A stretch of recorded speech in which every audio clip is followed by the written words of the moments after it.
ప్రపంచంలోనే అతిపెద్ద గిరిజన పండుగ మన మేడారం సమ్మక్క సారక్క జాతర.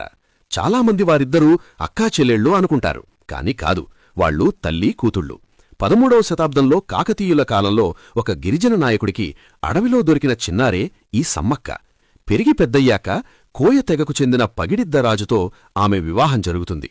వారికి సారలమ్మ అంటే సారక్క, నాగులమ్మ అనే ఇద్దరు కుమార్తెలు, జంపన్న అనే కుమారుడు జన్మిస్తారు.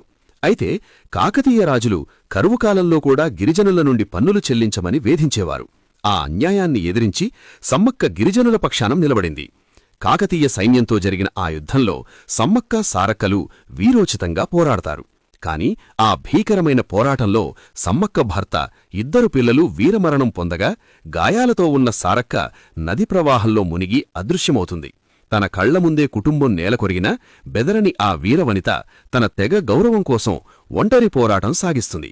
తీవ్రంగా గాయపడిన సమ్మక్క మేడారం దట్టమైన అడవుల్లోని చిలుకల గుట్టవైపు వెళుతూ ఒక కుంకుమభరిణిగా మారి అదృశ్యమైందని గిరిజనుల నమ్మకం. ఆ తల్లి అదృశ్యమైన చోట భక్తులకు లభించిన ఆ కుంకుమభరిణనే దేవతగా భావించి నేటికీ పూజిస్తున్నారు. అలా ఈ ఇద్దరు దేవతలు గిరిజనుల కష్టాలను కడతీర్చే వనదేవతలుగా అత్యంత భక్తిశ్రద్ధలతో కొలవబడుతున్నారు.